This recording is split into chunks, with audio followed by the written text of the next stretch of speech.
Hello everyone. एक new update आई है जिसके अकॉर्डिंग 4 दिसंबर को आपका जो है एक एग्ज़ाम होने वाला है क्लास 3 के लिए।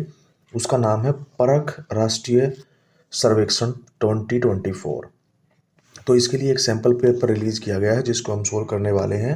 ये क्लास 3 के लिए है। क्लास 3 से रिलेटेड जो भी टॉपिक जिस तरह का उन्होंने मेज़र किया है कि इतने लेवल तक बच्चों को ये चीज़ें समझ में आनी चाहिए, कोई भी टॉपिक है तो वो ही इसके अंदर इंक्लूड किया जाएगा। तो आज हम इस सैम्पल पेपर को सोल्व करने वाले हैं। इसका क्रेडिट जो जाता है वो आपका परख राष्ट्रीय सर्वेक्षण 2024 को जाता है। उन्हीं की तरफ से ये पेपर भेजा गया है, तो हम इसको एक्सप्लेन करने वाले हैं। तो इसके अंदर क्या रहने वाला है, इसके अंदर आपका लैंग्वेज रहेगी। लैंग्वेज कौन सी लैंग्वेज रहेगी? लैंग्वेज रहेगी आपकी इंग्लिश।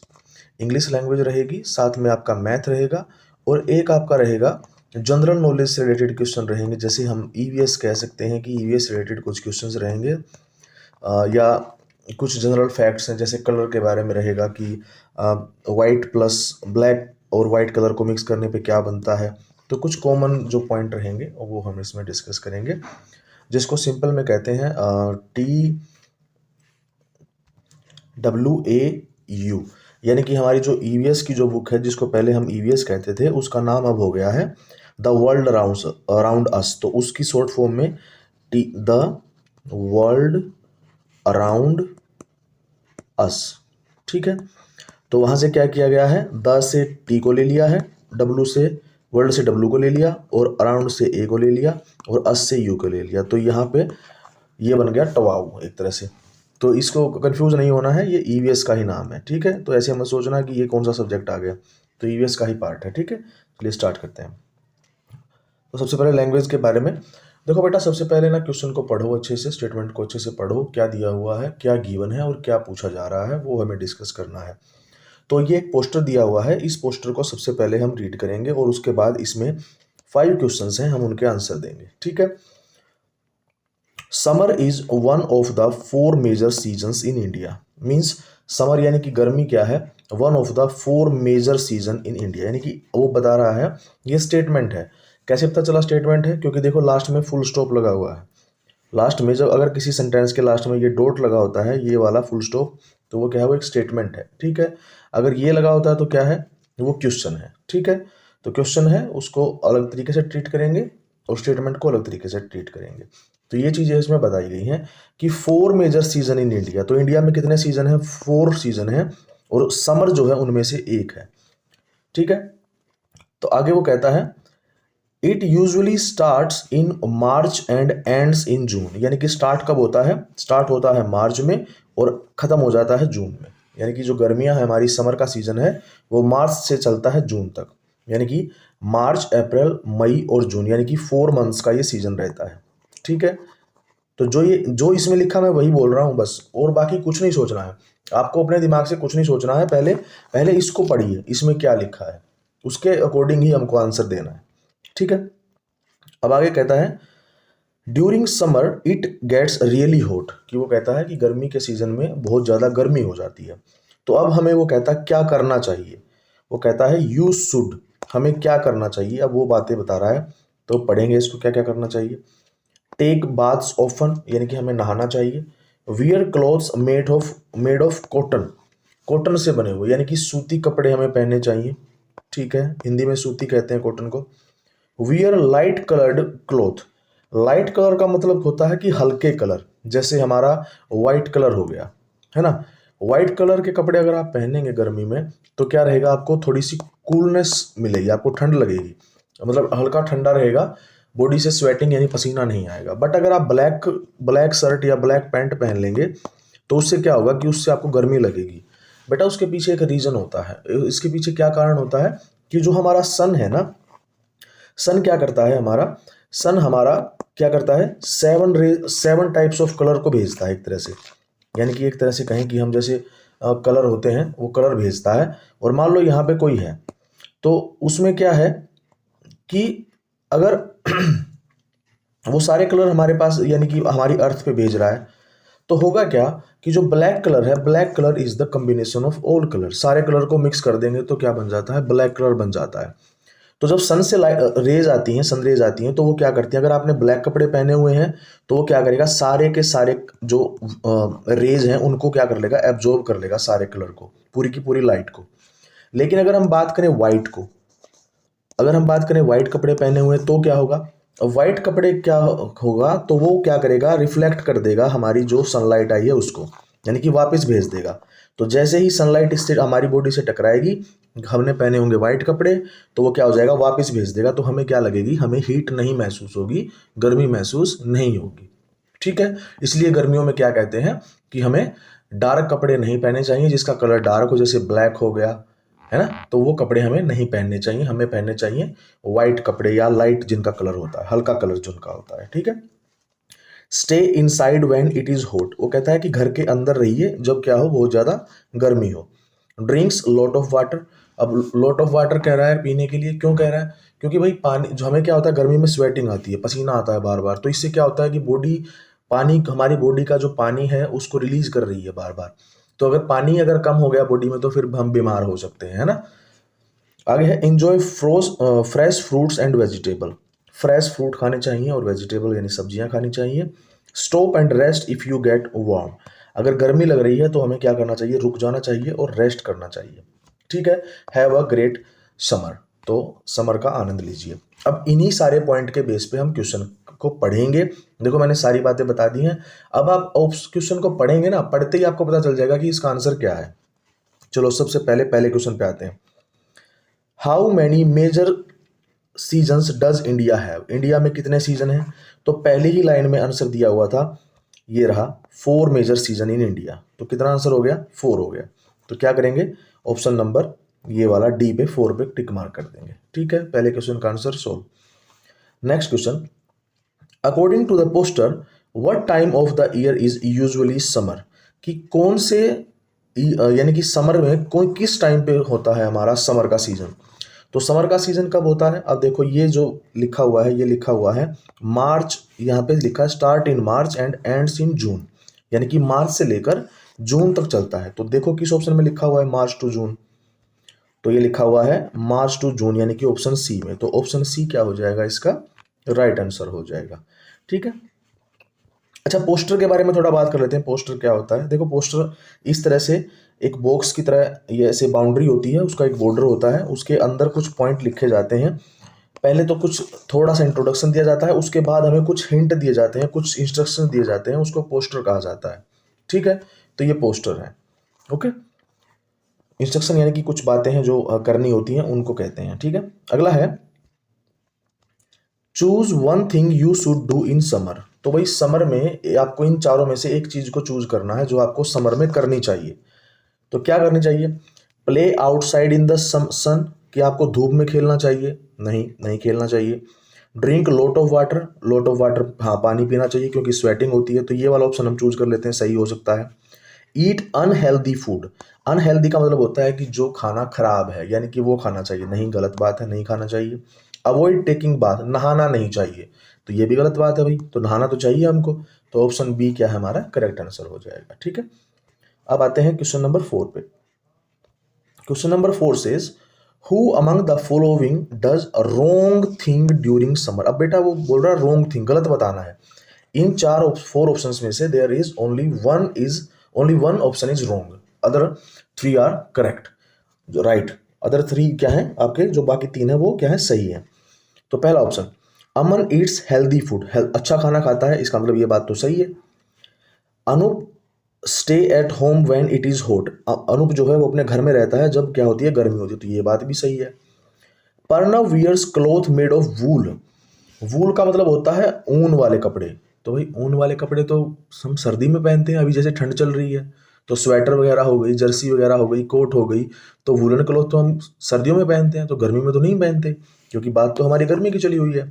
इसका मतलब ये बात हमारी क्या है, रॉन्ग है। अब लास्ट वाला ऑप्शन और चेक कर लेते हैं एक बार, विवेक ड्रिंक्स लॉट ऑफ वाटर, तो विवेक क्या करता है, बहुत ज़्यादा पानी पीता है, तो ये बात भी सही है। इसका मतलब उसने रॉन्ग पूछा था, तो ऑप्शन सी क्या है हमारा करेक्ट आंसर है, क्योंकि वही बात है, गलत बात है, जो ऐसा नहीं होना चाहिए था। ठीक है, आगे है when it is hot what is the best colour of clothes to wear. अब देखो यही मैंने पॉइंट पहले डिस्कस कर लिया था कि अगर बहुत ज़्यादा गर्मी होती है तो कौन सा बेस्ट कलर है आपके कपड़ों का जो आपको पहनना चाहिए, तो वाइट कलर है। तो सिंपल क्वेश्चन है, सीधा डायरेक्ट आपको आंसर मिल गया कि वाइट कलर है, क्योंकि वाइट कलर क्या करता है, सारे के सारे कलर्स को वापस भेज देता है और हमें हीट नहीं मिलती है, ठीक है, हमें ठंडक महसूस होती है। अगला क्वेश्चन, अगले पैसेज पे आते हैं हम। इसमें भी सेम टू सेम आपके 5 क्वेश्चंस रहेंगे। 5 क्वेश्चंस को हम डिस्कस करेंगे। पहले हम इस पूरे पैसेज को रीड करेंगे, then we will find out the answer of the following questions. First of all, mister Prakash the physical education teacher. तो यहाँ पे कौन है, मिस्टर प्रकाश कौन है, physical class teacher, physical education के टीचर हैं। Gave important instructions for playing football safely. अब कौन सा गेम खिलवा रहे हैं वो गेम खिलवा रहे हैं फुटबॉल, और क्या दे रहे हैं उसके लिए, इंपोर्टेंट इंस्ट्रक्शंस दे रहे हैं कि भाई तुमको क्या करना है क्या नहीं करना है, मीन्स डू एंड डोंट, ठीक है। तो जो हमें करना है जो नहीं करना है वो इंस्ट्रक्शन दे रहे हैं, कौन दे रहे हैं, मिस्टर प्रकाश, ठीक है। उसके बाद always share the ball with friends. Ball को अपने दोस्तों के साथ शेयर करना, means when you are playing football then you have to pass the ball to the other players also, okay. ऐसा नहीं करना है कि अकेले अकेले ही बॉल को लेकर भाग रहे हो, दूसरे बच्चों को दे ही नहीं रहे हो, दूसरे प्लेयर्स को, आपके साथ की टीम के जो मेंबर हैं, तो ऐसा नहीं करना है। डू नॉट पुश एनीवन, किसी को पुश नहीं करना है। पुश करने का मतलब क्या होता है, देखो जब अगर आप किसी चीज को अपने से दूर फेंक रहे हो, दूर धकेल रहे हो, तो उसको कहते हैं पुश। और जब आप अपनी चीजों को, किसी चीज को अपनी तरफ खींच रहे हैं तो उसको कहते हैं पुल, ठीक है। अपनी तरफ खींच रहे हो, आपकी बॉडी की तरफ खींच रहे हो तो उसको पुल कहते हैं, बॉडी से दूर धकेल रहे हो तो उसको पुश कहते हैं। जैसे दरवाजा, जब दरवाजे को अपनी तरफ खींचते हैं तो उसको पुल कहते हैं बेटा, और दूसरी तरफ धकेलेंगे तो आप उसको क्या कहेंगे, पुश कहेंगे। तो ये चीजें आपको कहीं भी, किसी भी दुकान पे, किसी भी शॉप पे, मार्केट में कहीं भी लिखा हुआ मिल जाएगा, पुल एंड पुश। तो पुल का मतलब समझ जाना, आपको अपनी तरफ खींचना है, पुश का मतलब आपको अपनी बॉडी से दूर धकेलना है, ठीक है। अब आगे क्या कहता है, वो कहता है ड्रिंक वाटर, पानी पीना है, and take a little rest if you feel tired. Tired का मतलब होता है थका हुआ। जब भी तुमको लगे कि तुम थक गए हो तो पानी पीना है और रेस्ट करना है। Stay in playground area, playground के एरिया में ही रहना है, कहीं बाहर नहीं जाना है। Go back to the class as soon as you hear the bell. जैसे ही तुमको घंटी की आवाज़ सुनती है, बेल की आवाज़ सुनती है, जैसे पीरियड ओवर हो जाता है तो आपको क्लास में चले जाना है। If you see someone hurt, hurt का मतलब है कि चोट लग जाना। अगर किसी को, तुमको कोई लगता है कि किसी को चोट लग गई है, tell a teacher right away. क्या करना है, तभी क्या करना है, तुरंत अपने टीचर को बताना है। रिमेंबर, याद रखना है, प्लेइंग इज फन, खेलना क्या है, एक मजा है, एक फन है। When everyone follow the rules and safety से, स्टे सेफ। कि खेलने में मजा तभी आता है जब हर कोई रूल और रेगुलेशन को फॉलो करता है और क्या करता है, सेफ रहता है, तभी हमें मजा आता है, ठीक है। तो मैंने सारी लाइनों को, सारे सेंटेंसेस को एक्सप्लेन कर दिया है। अब आते हैं क्वेश्चंस पे। क्वेश्चंस क्या कहते हैं, first of all we will read first question. Who is Mister Prakash. Mister Prakash कौन थे, देखो पहली लाइन में है mister Prakash the physical education teacher. तो फिजिकल एजुकेशन टीचर कहाँ लिखा हुआ है, ये रहा, a physical education teacher, option C में। स्पोर्ट्स प्लेयर तो वो नहीं थे, योगा टीचर भी नहीं थे, हिस्ट्री के टीचर भी नहीं है। जब बात स्टार्टिंग के फर्स्ट लाइन में ही आ गया कि वो फिजिकल एजुकेशन टीचर है, तो हम पहले ऑप्शन सी पे टिक मार्क कर देंगे, ठीक है। What were the instruction about, भाई इंस्ट्रक्शन जो है वो किसके बारे में है, अबाउट का मतलब होता है के बारे में, इंस्ट्रक्शन मतलब कि निर्देश, यानी कि कुछ इंस्ट्रक्शन दिए जा रहे हैं, कुछ बताया जा रहा है, वो किसके बारे में है। तो गोइंग टू क्लासरूम, क्लासरूम में जाने के लिए नहीं, वो तो खेलने के लिए बता रहे हैं। हैविंग फन नहीं। ड्रिंकिंग वाटर, पानी पीने के लिए बारे में थोड़ी बता रहे हैं। प्लेइंग सेफली, तो खेलने के बारे में बता रहे थे भाई, है ना, क्योंकि वो कह रहे हैं कि हमें फुटबॉल को खेलना है। देखो ये लिखा, gave important instruction for playing football safely, तो यानी कि प्लेइंग सेफ, खेलने के लिए क्या कर रहे हैं, वो इंस्ट्रक्शंस दे रहे हैं, ठीक है। तो बेटा सारे के सारे आंसर जो है वो इसी तरह से मिलेंगे, बस आपको ढूंढना है कि इस लाइन में क्या लिखा हुआ है, यहाँ पे क्या लिखा हुआ है क्वेश्चन के अंदर। अगर क्वेश्चन के अंदर वो वाले वर्ड्स हैं जो सेम टू सेम आपके इसके पैसेज के अंदर मिल जाएंगे तो उन्हीं को ढूंढना है और वो मिल जाएगा।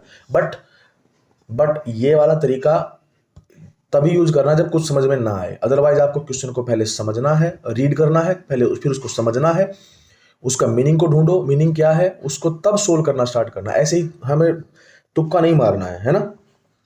अब कहता है क्वेश्चन नंबर 8 में विच इंस्ट्रक्शन वाज नॉट गिवन, कौन सा इंस्ट्रक्शन नहीं दिया गया था। अब share the ball with friends, हाँ ये तो बोला गया था कि अपनी बॉल को क्या करना है, बॉल को क्या करना है, शेयर करना है। Turn around and pass the ball, ये बात भी कहा गया है। Turn around and pass the ball, go to the classroom on hearing the bell, follow the rules. तो भाई इसमें इसमें कौन सा रहेगा, ये तो इस तरह से तो ये तो कन्फ्यूजन हो गई। टर्न, अब पास द बॉल के बारे में तो बोला गया था, बॉल को पास करना है। Share the ball with friends, friends के साथ बॉल को पास करना है, तो ऐसा तो नहीं बोला गया। क्या बोला गया है बताइए, बोला गया है always share the ball with friends, ये बात बोली गई है, तो इसका मतलब ये बात सही है। तो अब इसमें आंसर गलत क्या होगा, उसने शेयर बॉल को वे भी करना है, शेयर भी करना है। गो टू द क्लासरूम, जब घंटी सुनेगी, बैल की आवाज़ सुनेगी तो क्लासरूम में भी जाना है, रूल को भी फॉलो करना है। तो लास्ट में कौन बच गया, turn around and pass the ball. तो ये वाला ऑप्शन क्या रहेगा आपका, ये वाला रोंग है, नोट गिवन है टर्न अराउंड, क्योंकि टर्न अराउंड वर्ड कहीं भी नहीं है। ये जो वर्ड यूज किया गया है, टू वर्ड्स यूज किए गए हैं टर्न अराउंड, तो टर्न अराउंड यहाँ पे कहीं भी यूज नहीं किया गया है। इस पूरे के पूरे सेंटेंस में कहीं भी आपको टर्न अराउंड नहीं मिलेगा। तो ऑप्शन क्या रहेगा हमारा, ऑप्शन हमारा बी करेक्ट हो जाएगा, ठीक है, क्योंकि ये बात गलत है, ये बात गलत है, इसलिए उसने गलत ही पूछा था कि जो इंस्ट्रक्शन नहीं दिया गया है वो बताओ। क्वेश्चन नंबर 9 पे आ जाते हैं बेटा। क्वेश्चन नंबर 9 क्या कहता है, when were student ask to tell a teacher, teacher को कब बताना है। तो उसने क्या कहा था, इफ समवन हिट देम, अगर कोई उनको मारता है, ऐसा तो कहीं पे जिक्र ही नहीं किया गया। If someone makes fun of them, अगर कोई मजाक बनाता है तब, तो मजाक की बात तो चल ही नहीं रही थी, गेम के बारे में चल रही थी बात। If they feel someone injured, अगर कोई इंजर्ड हो जाता है, चोट लग जाती है, तब बताना है। तो ऑप्शन सी हमारा क्या रहेगा, करेक्ट रहेगा। ये बात कहाँ लिखी हुई है, अब देखो ध्यान से, ये देखो यहां लिखा है, if you see someone hurt tell a teacher right away, ठीक है। तो यहाँ पे अगर किसी को चोट लग जाती है, हर्ट का मतलब यहाँ पे इंजर्ड ही है, वर्ड को थोड़ा चेंज कर दिया। अगर कोई घायल हो जाता है तो उसको क्या करना है, टीचर को बताना है, ठीक है। Question number last question of this passage, when is playing fun, खेलना कब, खेलने में कब मजा आता है, कब मजा आता है खेलने में। If everyone pushes each other, एक दूसरे को धक्का देता है, नहीं। इफ एवरीवन इज हर्ट, हर किसी को चोट लग जाए तब भी मजा आता है, नहीं, गलत बात है। If everyone share the ball, हर कोई बॉल को शेयर करेगा, तो जरूरी थोड़ी है कि भाई हर हर हर बार शेयर करेगा बॉल तो तभी मजा आएगा। अब तुमने पास कर दी बॉल दूसरे प्लेयर को, दूसरी टीम के प्लेयर को, हर किसी को पास कर दिया, तो वो तो गलत हो जाएगा ना, उससे तो आपकी टीम हार जाएगी। तो लास्ट वाला क्या है, if everyone follow the rules, अगर सारे के सारे प्लेयर जो खेल रहे हैं अगर वो रूल को फॉलो करेंगे तो तभी मजा आएगा, है ना। तो ऑप्शन डी क्या रहेगा हमारा, करेक्ट रहेगा, ठीक है। 10 क्वेश्चंस हो गए। चलिए अब चलते हैं मैथ के ऊपर। अब मैथ क्या कहता है, मैथ के बारे में पढ़ते हैं पहले। What is the correct number to fill in the blank given below. अब यहाँ पे एक नंबर भरना है, भाई वो कौन सा नंबर होगा। अब आप ध्यान से देखो, तो ये आपको 6 की टेबल नहीं दिख रही, 6 1 6 1 इज 6, 6 2 आर 12, 6 3 आर 18, तो एंड 6 4 आर क्या होता है, 24 होता है। तो 24 आपका आंसर हो जाएगा, बस सिंपल, 6 की टेबल है। तो इसका मतलब आपको क्या होना चाहिए, आपको टेबल्स याद होनी चाहिए। तो इस तरह के टेबल भी एक क्वेश्चन में उसमें सॉरी एग्जाम में आ सकते हैं। तो टेबल में आपको, ये सीरीज है, इसको सीरीज कहते हैं, ठीक है। तो ये 24 आपका राइट आंसर हो गया। उसके बाद आता है according to the map where is Hina's house. तो हिना का जो घर है, ये मैप दिया हुआ है, ये पूरा एक मैप है। इस मैप के अकॉर्डिंग जो हिना है उसका घर कहाँ है, वो ये पूछ रहा है। तो अब चलो बात करते हैं उसका घर कहाँ पे है। देखो एक बात याद रखेंगे, सबसे पहले एक प्लस का साइन बनाएंगे। तो प्लस के इस साइड में होती है हमेशा ईस्ट, इसके अपोजिट साइड में होता है वेस्ट, ठीक है। इसके ऊपर अबो वाला जो साइड होती है, डायरेक्शन होती है, उसको नॉर्थ बोलते हैं, और नीचे वाली क्या होती है, साउथ होती है, ठीक है। तो अब बोलता है हीना का घर। तो हीना का घर कहाँ पे है, तो हीना का घर ढूंढ लेते हैं पहले, कहाँ है। तो हीना का घर है ये ब्लू कलर का। तो अब वो ये कहता है कि भाई हिना का घर तो हमने ढूंढ लिया, अब वो किस साइड में है। तो ऑप्शन पे जाते हैं, ऑप्शन को चूज करते हैं।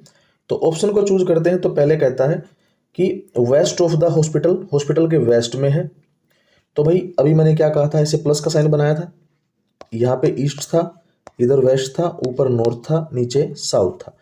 तो वेस्ट ऑफ द हॉस्पिटल, तो बेटा आप ध्यान से देखो, अगर मैं यहाँ पे बीच में प्लस बना दूं, अगर इधर मैं ईस्ट बना दूं और इधर मैं वेस्ट बना दूं, तो बेटा ये यही तो है, इसके वेस्ट साइड में तो है, तो इसका मतलब पहला ऑप्शन ही सही हो गया।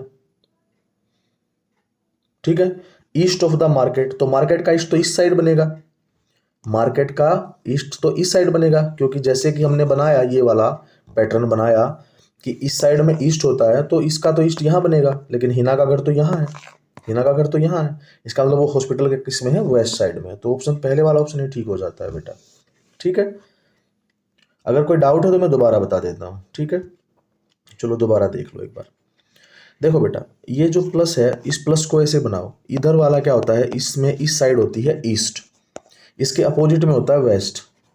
अब अपनी कॉपी पे भी बना सकते हैं इसको। ठीक है, ये होता है नॉर्थ और ये होता है साउथ। ठीक है, तो अब वो क्या, सॉरी ये यहाँ नहीं, नीचे बना लेते हैं, थोड़ा सा समझ में नहीं आएगा वरना डाउट हो जाएगा आपको। ठीक है, तो क्या कहता है कि हिना का जो घर है वो कहाँ है, अब हिना का घर तो यहाँ है, पहला ऑप्शन कहता है वेस्ट ऑफ द हॉस्पिटल।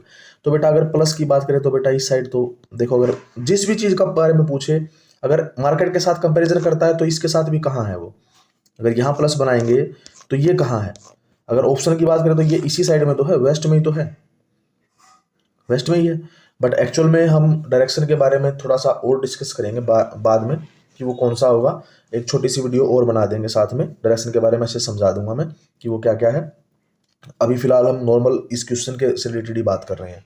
ठीक है, तो अब या चलो मैं करा ही देता हूँ, है ना, तो आपको थोड़ा डाउट नहीं रहेगा। तो हमारा ऑप्शन जो रहेगा, ए ऑप्शन इसका करेक्ट हो जाएगा, क्योंकि जो है हॉस्पिटल के वेस्ट साइड में क्या है, आपका हिना का हाउस है, ये हाउस है हिना का हाउस, तो वेस्ट ऑफ द हॉस्पिटल, तो राइट आंसर हो गया ए। अब मैं बात करता हूँ डायरेक्शन की, तो देखो डायरेक्शन समझ लेते हैं एक बार, छोटा सा टॉपिक है, ज़्यादा बड़ा नहीं है। अगर मैं कहूँ यहाँ पे ईस्ट है, यहाँ पे वेस्ट है, यहाँ पे नॉर्थ है और यहाँ पे साउथ है, लेकिन पॉइंट ये आता है कि भाई ये तो हो गए साइड में, तो ये क्या है, ये डायरेक्शन क्या, वो इन डायरेक्शन के नाम क्या होंगे, ये जो डायरेक्शन है इनके नाम क्या होंगे, डायरेक्शन तो ये भी है ना। तो अब मैं बताता हूँ कैसे होता है। देखो सबसे पहले आपको पोल का नाम याद रखना है। पोल का नाम कैसे याद रखना है, ये जो होता है नॉर्थ को पहले बोला जाता है और इधर वाले को हॉरिजॉन्टल को बाद में बोला जाएगा, तो ये बनेगा आपका नॉर्थ, नॉर्थ को यहाँ लिख दो और ईस्ट को यहाँ लिख दो, तो ये बन गया नॉर्थ ईस्ट। ठीक है, सेम टू सेम यहाँ पे पहले नॉर्थ लिख दो एन और इधर लिख दो वेस्ट, तो क्या बन गया नॉर्थ वेस्ट। उसके बाद सिमिलरली अब नीचे साउथ है, तो पहले साउथ बोला जाएगा, तो ये हो गया साउथ और ये डब्लू यानी कि वेस्ट, तो ये बन गया आपका साउथ वेस्ट। और ये वाली डायरेक्शन अब बताओ आप क्या बनेगी, पहले बोलेंगे हम साउथ, उसके बाद बोलेंगे ईस्ट, तो ये क्या बन गया साउथ ईस्ट। तो ये बन गई आपकी सारी डायरेक्शंस। ठीक है, दोनों को मिक्स करके बनाया हमने, समझ में आ गया, इजी था। दोनों को मिला के ये ऊपर वाला नॉर्थ है, अगर नहीं समझ में आया तो एक बार दोबारा रिपीट कर लेना, वीडियो को दोबारा बैक करके देख लेना बेटा। ठीक है, चलो आगे चलते हैं। क्वेश्चन नंबर 13 क्या कहता है, a vendor has the following coins and notes. एक वेंडर है, वेंडर यानी कि विक्रेता है, सामान बेचने वाला है, तो उसके पास ये वाले कॉइन है और इतने इतने कॉइन है, नंबर ऑफ कॉइन है। तो वो कहता है कि टोटल अमाउंट बताओ, what is the total amount he has, उसके पास टोटल कितनी अमाउंट है वो बताना है हमको। तो इसके लिए क्या करना पड़ेगा, सिंपली आपको क्या करना पड़ेगा, ये वाला जो टोटल जो जितने रुपए का कॉइन है उसको टोटल नंबर ऑफ कॉइन से मल्टीप्लाई करा दो। तो 2 को 3 से मल्टीप्लाई कराया 6, 5 को 1 से कराया 5 बन जा 5, 20 बन जा 20 और 50 बन जा 50। ठीक है, और अब इन सबको ऐड कर दो, बस सिंपल ऐड कर दो, जितने नोट हैं उनको उनकी वैल्यू से मल्टीप्लाई करा दो, बस सिंपल है। 2 रुपए का एक कॉइन है तो 3, यानी कि 3 कॉइन है तो 3 से मल्टीप्लाई करा दिया। 5 रुपीज का एक कॉइन था तो 1 से मल्टीप्लाई करा दिया। 20 रुपीज का 1 नोट था तो उसको 1 से मल्टीप्लाई करा दिया। 50 रुपीज का 1 नोट था तो 1 से मल्टीप्लाई करा दिया। अब सबको ऐड करो, अब जब आप इन सबको ऐड करोगे तो क्या बनेगा, 6 + 5 क्या होता है 11। अब 20 को इसके नीचे लिख लो और 50 को इसके नीचे लिख लो, ये यहाँ पे लिख लिया, ये यहाँ पे लिख लिया, ऐड करो। ऐड करेंगे तो 1 + 0 1 एंड 1 + 0 1, 1 + 2 3, 3 + 5 8, तो क्या आ गया आंसर 81। तो 81 कौन सा ऑप्शन है, डी। ठीक है, इस तरह से हमारा क्वेश्चन क्या हो गया, सोल्व हो गया। ठीक है, तो ऑप्शन डी हमारा क्या रहेगा, 81। अब वो कहता है पूजा हैज 5 रेड पेन, पूजा के पास 5 रेड पेन है एंड 2 ग्रीन पेन्स, और 2 ग्रीन पेन है, तो टोटल कितने पेन हो गए, 5 + 2, यानी कि टोटल हो गए 7 पेन। लेकिन आपको ये काम नहीं करना है, जैसे मैंने अभी कर दिया 5 + 2 = 7। क्यों क्यों नहीं करना है, क्योंकि जरूरी थोड़ी है कि वो बोलेगा कि टोटल करके बताओ, है ना, क्योंकि मैंने तो ये क्वेश्चन को पढ़ रखा है पहले, इसलिए मैंने 5 + 2 पहले ही कर लिया। लेकिन आपने तो पहले नहीं पढ़ा होगा, तो इसलिए क्या करना, पहले पहले पूरी स्टेटमेंट को पढ़ना है, उसके बाद करना है कि वो क्या क्या कह रहा है कि क्या करो क्या ना करो, वो सारी चीजें। ठीक है, Which of the following friends have the same number of pens as Pooja has? As Pooja, कि इनमें से ये जो दोस्त हैं, साहिल है, राहुल है, सूर्या है और टिया है, इनमें से किसके पास सेम नंबर ऑफ पेन है, यानी कि जितने पेन पूजा के पास हैं उतने ही पेन इनमें से किसके पास है। तो भाई पूजा के पास कितने पेन है, 5 + 2 7 है, तो इनके भी पेन को ऐड करके देख लो, तो 7 + 3 कितना होता है, 10 होता है, तो इसका मतलब साहिल के पास तो नहीं है। 8 + 3 इनको ऐड करोगे तो 11 बनेगा, इसके पास भी नहीं है। 7 + 1 करोगे तो कितना होता है, 8 होता है, इसके पास भी नहीं है। 3 + 4 कितना होता है, 7 होता है, तो ये आ गया 7। तो यानी कि टिया के पास है, तो टिया के पास कितने हैं, सेम नंबर ऑफ पेन्स हैं जितने की पूजा के पास है। पूजा के पास 7 पेन थे और टिया के पास भी कितने पेन हैं, 7 पेन, तो आंसर आ गया 7। ठीक है, आगे कहता है, आगे नेक्स्ट क्वेश्चन। नेक्स्ट क्वेश्चन कहता है what is the length of the pencil, pencil की लेंथ बतानी है। तो बेटा एक काम, इसका एक तरीका होता है, देखो क्या करना होता है, जहां से आपने स्टार्टिंग की है ना, और जहां पे वो चीज खत्म हो रही है, जो एंडिंग पॉइंट है, ये तो आपका स्टार्टिंग पॉइंट है, स्टार्टिंग पॉइंट जहां से स्टार्ट किया, और ये आपका एंडिंग पॉइंट है। तो आपको करना क्या होता है, एंडिंग पॉइंट में से स्टार्टिंग पॉइंट को माइनस कर दो। तो एंडिंग क्या है 15, और स्टार्ट कहां से किया था, 0 से, तो 15 में से 0 माइनस करोगे तो 5 - 0 5 और 1 रिमेन्स 1, तो कितना आ गया, 15 आ गया। बस 15 में से 0 माइनस करोगे तो 0 आ गया, तो डी आंसर आपका क्या हो गया, करेक्ट हो गया। एंडिंग पॉइंट में से स्टार्टिंग पॉइंट को माइनस कर दो तो टोटल लेंथ आ जाएगी, बस। क्वेश्चन नंबर 16, क्वेश्चन नंबर 16 क्या कहता है, choose the option that complete the pattern, कि भाई एक ऑप्शन चूज करना है जो कि इस पैटर्न को कंप्लीट कर देगा। अब सबसे पहले पैटर्न ही समझ लेते हैं ना पैटर्न समझते हैं। सबसे पहले एक ट्रायंगल आता है, उसके बाद 2 ये आपके रेक्टेंगल आते हैं, फिर एक ट्रायंगल आता है। तो अब इसका मतलब क्या हुआ, यहां पे भी 2 क्या आने चाहिए, 2 रेक्टेंगल आने चाहिए, तो रेक्टेंगल का काम खत्म हो गया। आप देखो ध्यान से, यहाँ पे एक क्या है हमारा, ट्रायंगल है, उसके बाद 2 रेक्टेंगल है, 2 रेक्टेंगल्स हैं, तो ये 2 रेक्टेंगल्स हो गई। तो इसके बाद क्या आएगा, अब यहाँ पे भी क्या आना चाहिए, यहाँ पे आपका ट्रायंगल आना चाहिए। तो लास्ट में क्या बचेगा, एक तो बचेगा आपका, पहले इस जगह पे आएगा आपका रेक्टेंगल और लास्ट वाले ऑप्शन पे आएगा ट्रायंगल। तो कौन से वाले ऑप्शन में है, ऑप्शन बी। ऑप्शन बी में क्या है आपका, आपका पहले वाले पे ट्रायंगल आ रहा है, यहाँ पे दूसरे वाले पे आपका ट्रायंगल आ रहा है, रेक्टेंगल और ट्रायंगल। ठीक है, हो गया ऑप्शन बी। अब आते हैं क्वेश्चन नंबर 17 पे। क्वेश्चन नंबर 17 क्या कहता है, choose the option with the number arrange from the largest to smallest. अब क्या करना है, इन नंबर को स्मॉलेस्ट से क्या करना है, अरेंज करना है लार्जेस्ट टू स्मॉलेस्ट। लार्जेस्ट का मतलब होता है बड़ा, यानी कि सबसे बड़ा, बिगेस्ट। तो सबसे बड़ा है उस नंबर को छोटे नंबर की तरफ करना है, स्मॉल की तरफ, यानी कि पहले ये जो सारे नंबर दिए हैं इनमें से सबसे बड़ा कौन है, तो लार्जेस्ट टू स्मॉलेस्ट लिखा हुआ है। अगर वो लार्जेस्ट से स्मॉलेस्ट कह रहा है तो सबसे पहले आपको लार्ज सबसे बड़ा लिखना है, फिर उससे छोटा, फिर उससे छोटा, फिर उससे छोटा, फिर उससे छोटा। तो चलो मैं पैटर्न समझाता हूँ कैसे होता है। तो अगर मैं ये बात करूं इन नंबर्स की, इन नंबर में 91, 95, 92, 94, 93, तो इन सब में सबसे बड़ा है 95, हो गया 95, तो इसका काम खत्म। उसके बाद अब ये बाकी जो नंबर बच गए इनमें सबसे बड़ा कौन है, 94, तो ये है 94, तो क्या है हमारा 94, तो 94 लिख दिया मैंने, तो 94 का काम भी खत्म हो गया। अब बाकी 3 बच गए, इन तीनों में से सबसे बड़ा कौन बच गया, 93, सो ये 93 हो गया, इसका काम भी खत्म। अब ये 2 बच गए, इनमें से 92 है इससे छोटा, बड़ा सॉरी दोनों में से। अब लास्ट में बच गया 91। तो अब ये देखो ये कौन से ऑप्शन में दिया हुआ है, जिस ऑप्शन में ये दिया हुआ है इस तरह से, ये देखो ऑप्शन सी में ये वाला है, तो ऑप्शन सी हमारा करेक्ट हो जाएगा। अब ये तो था लार्जेस्ट, यानी कि बड़े से छोटे की तरफ, लेकिन अगर वो कहता है कि स्मॉलेस्ट से लार्जेस्ट की तरफ जाना है तो फिर क्या होता, पहले 91 आता, फिर 92 आता, फिर 93 आता, फिर 94 आता, फिर 95 आता। तो पहले क्या ढूंढना पड़ता, छोटे ढूंढने पड़ते। अब क्या ढूंढ रहे थे, बड़े वाले ढूंढ रहे थे। ठीक है, बस इतना ही है, ज़्यादा मुश्किल नहीं है, ईजी है। There are 32 balls in a room, एक रूम है उसके अंदर 32 बॉल्स हैं। These balls must be equally shared among 4 children. अब देखो बेटा, अगर दो बच्चों की बात होती तो यूज होता है बिटवीन, ये बात याद रखेंगे। जहाँ पे दो बच्चे, अगर दो लोगों में बांटना किसी चीज को, या तो वहां पे यूज होता है बिटवीन का। लेकिन दो से ज्यादा जहां पे बात हो जाती है वहां पे यूज किया जाता है अमंग का, AMONG, अमंग। ठीक है, तो यानी कि जब 4 बच्चों की बात हो रही है तो दो से ज्यादा ही तो है 4, तो इसलिए क्या है, वहां पे अमंग का यूज किया गया है। तो कहता है how many balls will each child gate, कि हर बच्चे को कितनी बॉल मिलेंगी। तो क्या करना है आपको, ज्यादा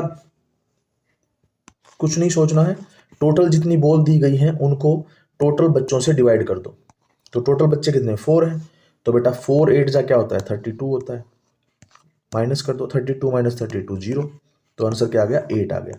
तो 8, ऑप्शन ए आपका क्या हो जाएगा, करेक्ट हो जाएगा। ठीक है, चलो आगे अगला क्वेश्चन। अब ये क्वेश्चन थोड़ा सा कॉम्प्लिकेटेड है क्योंकि ये रीजनिंग से रिलेटेड एक तरह का क्वेश्चन है, इसमें थोड़ा सा दिमाग लगाने की जरूरत है कि थोड़ा आपके लेवल के अकॉर्डिंग थोड़ा सा डिफिकल्ट है, बट हम इसको बिल्कुल इजी बना देंगे, टेंशन लेने की जरूरत नहीं है। चलो देखो, समझो क्या कहता है। अब ये जो है, एक्चुअल में कलर होता तो थोड़ा अच्छे से समझ पाते, लेकिन चलो शेप से हम समझ जाएंगे क्या है। देखो ये जो है, ये कॉर्न है, जो आपका पॉपकॉर्न जिससे बनते हैं, मकई जिसको बोलते हैं। उसके बाद ये टमाटो है, ये आपका टर्निप है, सलगम है, ये भी टमाटर है और टमाटो है, ये कैरेट है। ठीक है, ओके। तो इन्हीं के बारे में बात करेंगे, ज़्यादा किसी और के बारे में बात नहीं करेंगे। क्यों नहीं करेंगे, क्योंकि देखो जो बोल रहा है, जिसके ऊपर ये कोट लगा हुआ है, उसी के बारे में बात करेंगे ना, बाकी सबके बारे में क्यों टाइम वेस्ट करेंगे हम। तो ये बोल रहा है। अब उसने कहा क्या, पहले सबसे पहले क्या कहता है, सबसे पहले कॉर्न कहता है कि मैं क्या हूं, I am heavier than carrot. वो कहता है कि मैं कैरेट से भारी हूं। हैवियर का मतलब होता है भारी, हैवियर का मतलब होता है भारी। तो एक्चुअल में ये हैवी है, HEAVY, भारी, और हैवियर और हैवीएस्ट, 3 वर्ड होते हैं, इनको डिग्री बोला जाता है। ठीक है, तो देखो जब कंपैरिजन होता है दो चीजों की, आप में इसमें तुलना कर रहे हैं कि कौन अच्छा है कौन बुरा है, तो वहां पे सेकंड डिग्री का यूज किया जाता है। तो वो इसलिए यहाँ पे हैवियर का यूज किया गया है। अगर सबसे भारी होता तो क्या किसका यूज करता, हैवीएस्ट का। अब यहाँ देखो हैवीएस्ट कहाँ, यहाँ यूज किया गया है। ये पूछ रहा सबसे भारी कौन है, समझ में आ गया। अगर सिंपल बात कर रहा है, स्टेटमेंट की बात कर रहा है तो हैवी मिलेगा। अगर दो लोगों में कंपैरिजन चल रहा है तो हैवियर मिलेगा, या दो से ज्यादा में भी हो सकता है। सॉरी, कंपैरिजन दो का होगा। ठीक है, दो का या तीन, शायद इनमें से कौन अच्छा है कौन बुरा है। और सबसे अच्छा की बात करेगा तो लास्ट वाली डिग्री, थर्ड डिग्री का यूज किया जाएगा, जिसको सुपरलेटिव डिग्री कहते हैं। वो हम आगे बड़ी क्लासेस में करेंगे। ठीक है, चलो अब आते हैं मेन पॉइंट पे। उसने कहा कि I am heavier than carrot, यानी कि जो हमारी कॉर्न है वो किससे हैवी है, वो कैरेट से भारी है। ठीक है, उसके बाद हमारा जो है ये टर्निप जो है वो कहती है कि मैं आई एम हैवियर देन टोमेटो। तो टर्निप कहती है कि मैं जो हूं वो किससे है, टोमेटो से भारी हूं। तो इसकी बात भी मान लेते हैं हम। फिर वो कहती है, टोमेटो क्या कहता है, टोमेटो टोमेटो कहता है आई एम लाइटर, लाइटर मतलब होता है हल्का। तो टोमेटो कहता है कि मैं हल्का हूं किससे, कैरेट से। तो हल्का, ये जो देखो मैंने ये जो सिंबल यूज किया है, जिसकी तरफ ये ओपन फेस है इसका मतलब वो वैल्यू बड़ी है, और जिसकी तरफ ये क्लोज वाला है तो वो क्या है, वो छोटी है। तब उसने क्या कहा, उसने कहा कि I am lighter than carrot, मैं कैरेट से हल्का हूं। तो कैरेट क्या करो, कैरेट की तरफ क्या कर दो, कैरेट की तरफ तो ओपन वाला कर दो, और टोमेटो की तरफ क्या कर दो, क्लोज वाला सिंबल बना दो। बन गया। अब आगे कहता है, कैरेट क्या कहती है, आई एम हैवियर देन टर्निप, मैं क्या हूं, टर्निप यानी सलगम से भारी हूं। तो अब क्या कर दो, अब कैरेट क्या कह रही है, कैरेट कह रही है कि मैं किससे भारी हूं, टर्निप से भारी हूं। तो बेटा इसका मतलब क्या करना है, आपको अब इनको एक ट्रम में लगाना है, एक एक सॉरी अरेंज करना है, इनको एक सीरीज में लगाना है। तो सीरीज में लगाने के लिए क्या करना पड़ेगा, अब सबसे भारी कौन हुआ यहाँ पे, तो अब ध्यान से देखो। सबसे पहले हम बात करेंगे कॉर्न की। अब मैं थोड़ा कलर चेंज कर लेता हूं बेटा इसका। तो कलर चेंज करके, और सबसे पहले आ गया कॉर्न। तो कॉर्न से पहले छोटा कौन है, हैवी लाइट कौन है, कैरेट है।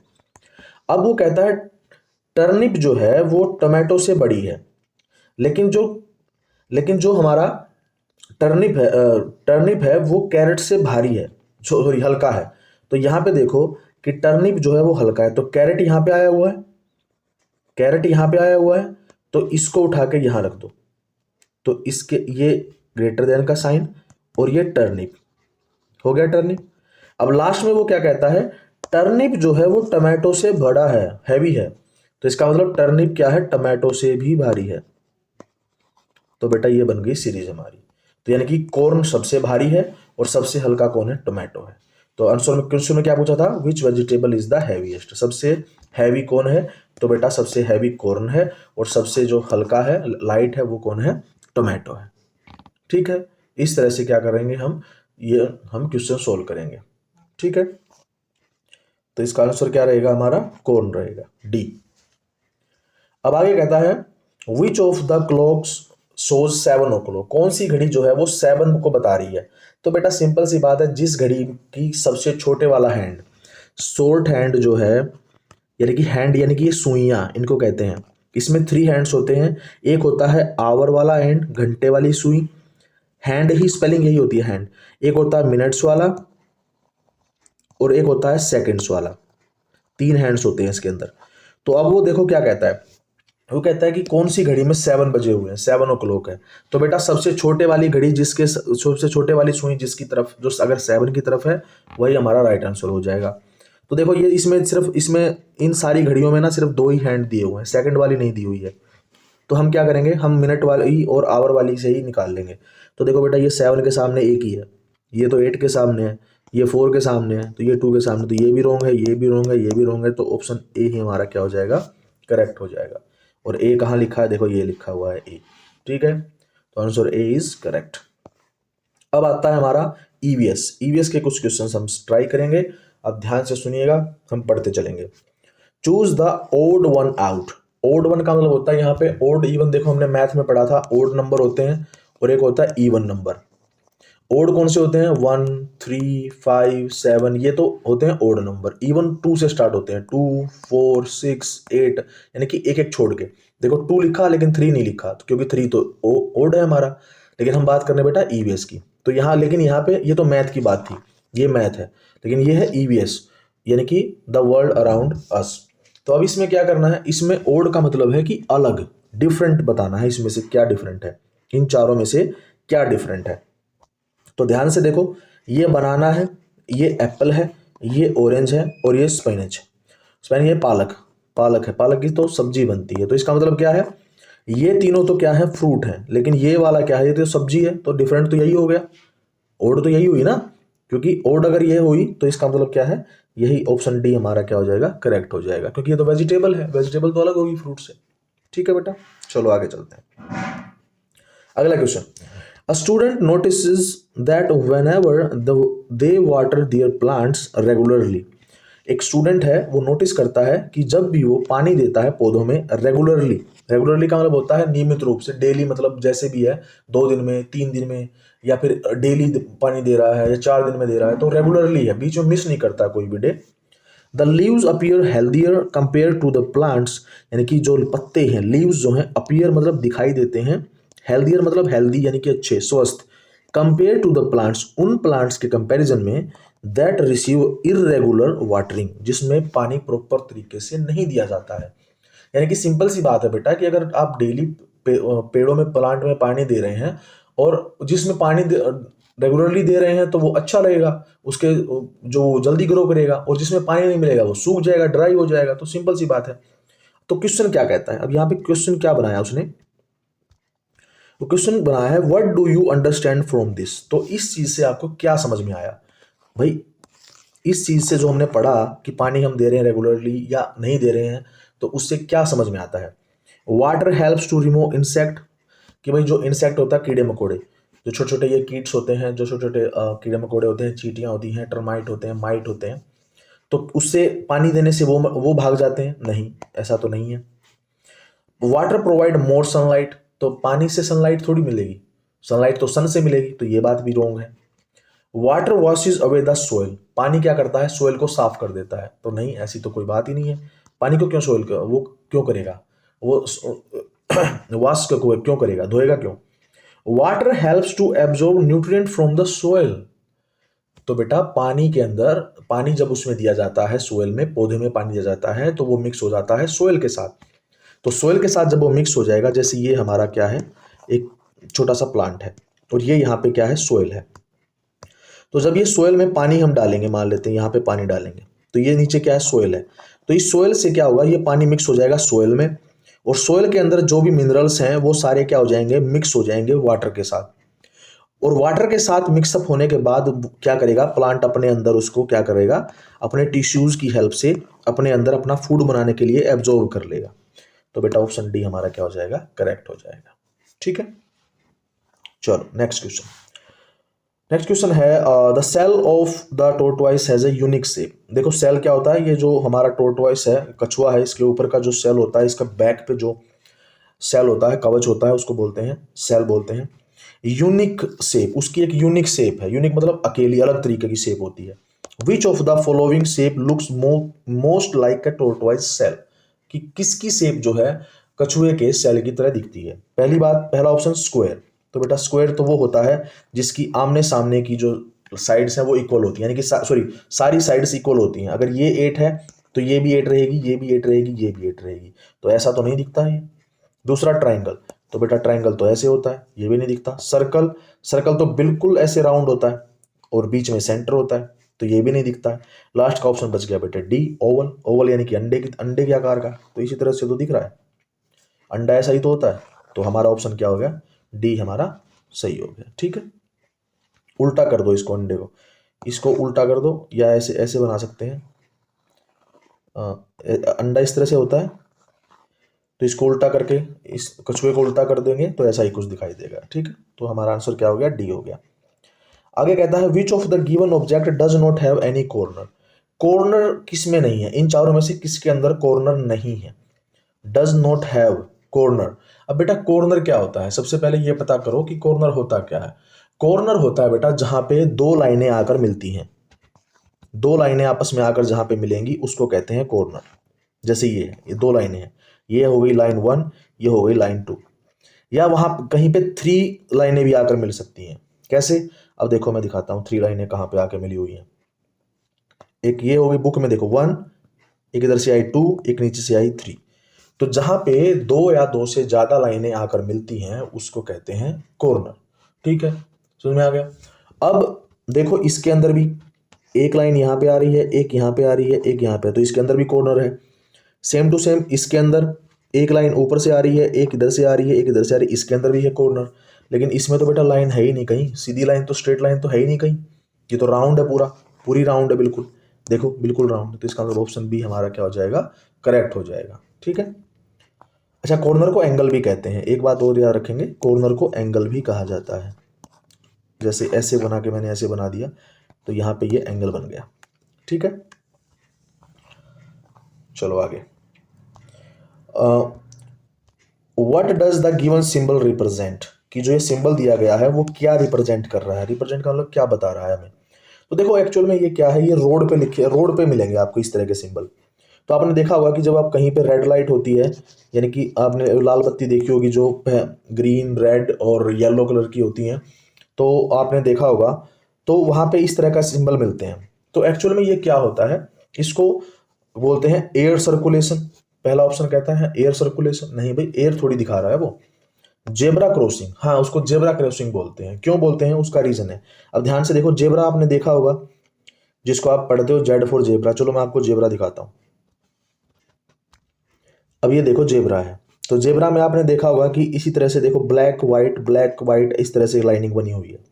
अब दिखाता हूं आपको जेब्रा क्रॉसिंग, जेब्रा क्रॉसिंग दिखाता हूं, वही जो रोड के ऊपर लिखी होती है, दिखती है।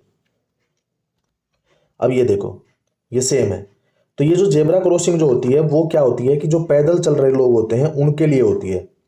ठीक है, इस तरह से जब जो पैदल लोग होते हैं, देखो गाड़ी यहाँ पे रुकी हुई है और ये देखो ये रोड पे, इस पे नीचे, या यहाँ देखो, तो ये इसको जेब्रा क्रॉसिंग कहा जाता है। ठीक है, जेब्रा क्यों कहते हैं वो मैंने बता दिया कि व्हाइट और ब्लैक पट्टी होती है, इसलिए रोड का कलर ब्लैक होता है और व्हाइट पट्टियां होती हैं, इसलिए क्या होता है, इसको जेब्रा क्रॉसिंग बोलते हैं। ठीक है, अगला तो ऑप्शन क्या हो गया हमारा, जेब्रा क्रॉसिंग भी हो गया। ठीक है, अच्छा नो पार्किंग का क्या रहेगा, नो पार्किंग का सिंबल रहेगा आपका पी लिख के और उसके ऊपर ऐसे क्रॉस। ठीक है, इस तरह से। उसके बाद है आपका 26 question, if you see a picture of sun and some clouds what kind of weather might be represent. कि भाई अगर मान लो आपको किसी इस पिक्चर के अंदर आपको सन भी दिख रहा है और क्लाउड भी दिख रहे हैं, तो आप ये बताओ कि ये कौन सा मौसम है। तो आपको ये बताना है कि ये कौन सा मौसम है। ठीक है, रेनी, तो क्या बारिश होगी, बारिश का सिंबल तो इसमें है ही नहीं कहीं पे भी। बारिश होगी तो बारिश के लिए ऐसे बूंदे दिखाई जाएंगी, ड्रॉप्स दिखाई जाएंगे। ठीक है, तो वो तो है नहीं इसमें। सनी, तो सनी का मतलब है कि जिसमें बिल्कुल सन दिखाई दे रहा है, बट यहाँ तो सन, चलो मान लेते हैं कि सन तो शो हो रहा है बट साथ में क्लाउड भी है, तो ये वाला ऑप्शन भी हमारा रॉन्ग हो जाता है। स्टोर्मी, स्टोर्मी मतलब कि तूफान आने वाला है, तो तूफान का सिंबल तो इसमें नहीं है, सिर्फ इसमें सन और क्या है, क्लाउड है। तो ऑप्शन सी बचता है हमारा, पार्टली क्लाउडी। ठीक है, तो थोड़े बहुत बादल हैं, थोड़े बहुत क्या है, सनलाइट है, तो ऑप्शन सी हमारा क्या हो जाएगा, करेक्ट हो जाएगा। Question number 27, why should we recycle plastic बोतल। प्लास्टिक बोतल को रिसाइकल क्यों करना है। अब देखो, अब सिंपली अगर आप सोचा कि ये रिसाइकल, ये साइकिल का क्या मीनिंग हुआ, साइकिल बोलते हैं तो रिसाइकिल क्यों बोल रहे हैं। बेटा रिसाइकिल का मतलब होता है किसी चीज़ को दोबारा यूज करना या उसको तोड़ फोड़ के कैसे भी करके उसको रिड्यूस करना। तो क्या उसका फायदा है, उसका बताते हैं, पढ़ते हैं हम क्यों करना चाहिए। To change the shape of the बोतल, बोतल की शेप को बदलने के लिए। अब भाई मान लो ये बोतल है, मान लेते हैं ये बोतल है प्लास्टिक की। ठीक है, अब इसको क्या करना है, इसको अब क्या करो, इसको ऐसे रिसाइकल करना है, इसको तोड़ दो, ऐसे क्रश कर दो इसको। तो क्रश करने से तो उसका फायदा क्या हुआ, कोई फायदा नहीं हुआ, है ना। दूसरा, to reduce pollution, yes, pollution को रिड्यूस करने के लिए क्या करना चाहिए हमें, प्लास्टिक की बोतल्स जो हैं उनको रिसाइकिल करना चाहिए। तो ये ऑप्शन हमारा एक करेक्ट हो सकता है, बट हम बाकी के ऑप्शंस भी चेक कर लेते हैं एक बार। To fill up the recycle bin, recycle bin को भरने के लिए। तो ये कोई बात थोड़ी है कि भाई रिसाइकल बिन, कोई टारगेट थोड़ी दिया गया है हमको कि रिसाइकल बिन को क्या करेंगे, भरेंगे हम। तो ये वाला ऑप्शन भी गलत हो जाता है। Third last option, to reduce the use of glass बोतल, ग्लास बोतल के यूज को कम करने के लिए। तो प्लास्टिक बोतल का और ग्लास की बोतल का क्या डिफरेंस है। देखो प्लास्टिक की बोतल जो है वो पोल्यूशन ज़्यादा करती है और इसीलिए उसको कम से कम यूज करना चाहिए। बट जो हमारी ग्लास की बोतल है, कांच की जो बोतल होती है, वो काफ़ी लॉन्ग लास्टिंग होती है, बहुत दिनों तक चलती है और वो क्या करती है, पोल्यूशन भी नहीं करती है। ठीक है, तो इसलिए क्या है, ये वाला ऑप्शन भी गलत हो जाता है। तो ऑप्शन बी ही हमारा क्या रहेगा, करेक्ट रहेगा। Option question number 28, you see a bird building a nest in a tree. आपने देखा कि एक बर्ड है वो क्या करती है, अपना नेस्ट बनाती है। Why do bird build nest, अब वो अपना घर क्यों बनाती है, वो ये पूछ रहा है। भाई उसने घर, अपना नेस्ट जो है वो बना लिया, तो वो क्यों बनाएगी।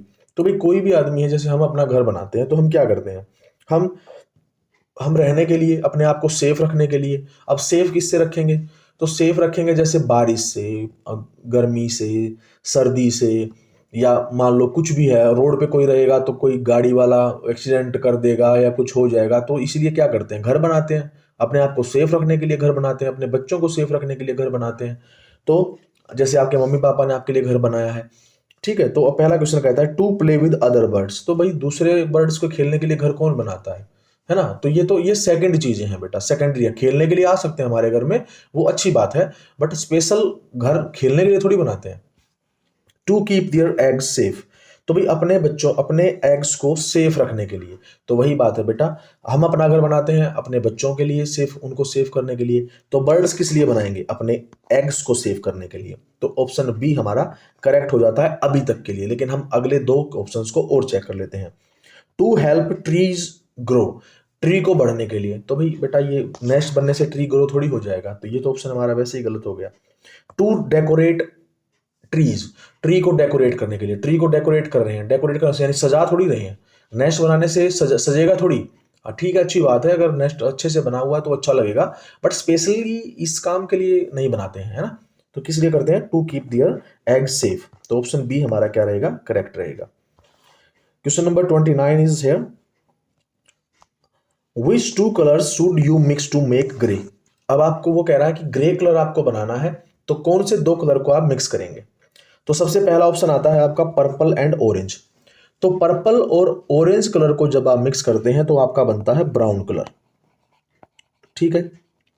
ब्लैक एंड व्हाइट को जब आप मिक्स करते हैं तो आपका बनता है ग्रे कलर। तो ऑप्शन बी ही हमारा करेक्ट है। अब आप कहेंगे कैसे बनेगा सर ग्रे कलर? अब ग्रे कलर कैसा होता है? सीमेंट देखा है आपने? सीमेंट जो का कलर होता है वो क्या होता है? ग्रे होता है। अब मेरी बात सुनिए, जब भी आप ब्लैक कलर किसी कलर में मिक्स करते हैं तो वो डार्क होता चला जाता है, और जब व्हाइट कलर किसी कलर में मिक्स करते हैं तो वो लाइट होता चला जाता है, यानी कि हल्का, यानी कि उसकी शेड जो है वो हल्की होती चली जाएगी। तो अब वो कहता है ब्लैक एंड व्हाइट, तो देखो मैंने कहा कि ब्लैक, अब वो बिल्कुल डार्क ब्लैक है, जैसे ये जो अक्षर लिखे हुए हैं, जो वर्ड्स लिखे हुए हैं बिल्कुल ब्लैक है। और अब यहाँ पे देखो ये वाला, ये जो एस लिखा हुआ है, ये ऐसे ऐसे लिखा हुआ है, ये क्या ग्रे कलर है।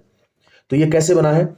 ये ग्रे कलर बना है, ब्लैक ब्लैक में हमने क्या कर दिया, व्हाइट कलर को मिक्स कर दिया। तो जैसे जैसे व्हाइट को डालते जाएंगे इसके अंदर, ब्लैक के अंदर, तो क्या होता चला जाएगा, उसका कलर जो है वो थोड़ा लाइट होता चला जाएगा, हल्का होता चला जाएगा, तो वो बन जाएगा आपका ग्रे कलर। ठीक है, हो गया। नेक्स्ट आता है हमारा, तो ऑप्शन तो देखो करेक्ट हो गया हमारा बी।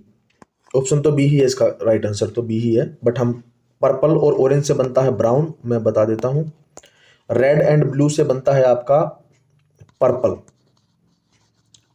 पर्पल बनता है, या फिर वायलेट, बैंगनी कलर जिसको कहते हैं, वो भी कई बार बन जाता है।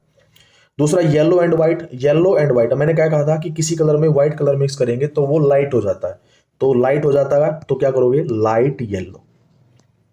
तो वो कौन सा कलर बन जाएगा, लाइट येलो। येलो कलर में व्हाइट मिक्स कर रहे हैं तो येलो। अगर रेड होता, सोचो रेड में अगर व्हाइट मिक्स करते तो क्या हो जाता, ये क्या हो जाता, लाइट हो जाता, तो क्या हो जाता, लाइट रेड। हाँ वो अलग बात है, वो पिंक हो जाता है या कुछ इस तरह से अलग अलग कलर बनते चलेंगे, जैसे जैसे हम कम मिक्स कर उसमें और अमाउंट डालते चले जाएंगे। ठीक है, तो ऑप्शन बी हमारा क्या रहेगा, राइट आंसर रहेगा। लास्ट क्वेश्चन है, which of the following is the best device to store fruits and prevent them from rotting. वो कहता है कि इन सब में से कौन सी ऐसी डिवाइस है, डिवाइस का मतलब होता है सामान, यानी बिजली से चलने वाला कोई कौन सा इक्विपमेंट ऐसा है, तो इक्विपमेंट यानी डिवाइस यानी कि चीज ऐसी है जो स्टोर करती है फ्रूट्स को, स्टोर करने के काम आती है, और प्रिवेंट होती है, बचाती है फ्रॉम द रोटिंग। रोटिंग का मतलब होता है सड़ना, सड़ जाना, जैसे टमाटर सड़ जाते हैं या सब्जियां सड़ जाती हैं, स्मेल आने लगती है, तो कोई खाना सड़ जाता है, तो उससे बचाने के लिए कौन से वाला डिवाइस हम यूज करते हैं। पहला है रेफ्रिजरेटर। तो रेफ्रिजरेटर किसको कहते हैं, फ्रिज को कहते हैं रेफ्रिजरेटर। अब देखो कैसे, तुम बोलोगे सर फ्रिज क्यों, तो इसको फ्रिज क्यों कहते हैं जब इसका नाम रेफ्रिजरेटर है? तो बेटा देखो ध्यान से, यहाँ पे ना रेफ्रिजरेटर की स्पेलिंग में REFRIGERATOR है, ये सेम स्पेलिंग लिख दी मैंने यहाँ पे। तो अब ध्यान से देखो यहाँ पे, ये रहा FRIG, ये रहा फ्रिज, तो इसलिए इसको क्या कहते हैं, फ्रिज कहते हैं। ठीक है, तो इसलिए इसको फ्रिज कहते हैं। नेक्स्ट है वॉशिंग मशीन। नहीं, वॉशिंग मशीन में हम फ्रूट क्यों रखेंगे, उसमें तो कपड़े धोते हैं, तो ये भी रॉन्ग हो गया। टेलीविजन में फ्रूट कौन रखता है, रॉन्ग हो गया। रेडियो में कौन रखता है, तो ऑप्शन ए ही हमारा क्या है, करेक्ट आंसर है। ठीक है बेटा, तो ये हमारा जो है पूरा का पूरा जो पेपर है, सैम्पल पेपर मैंने आपको सोल्व करवा दिया है। इस तरह से आप तैयारी करिए और अच्छे मार्क्स लेकर आइए। Best wishes for the exam on the day of 4th of December, and we will meet very soon on with the new video and new topic. Bye bye, take care, Jai Hind.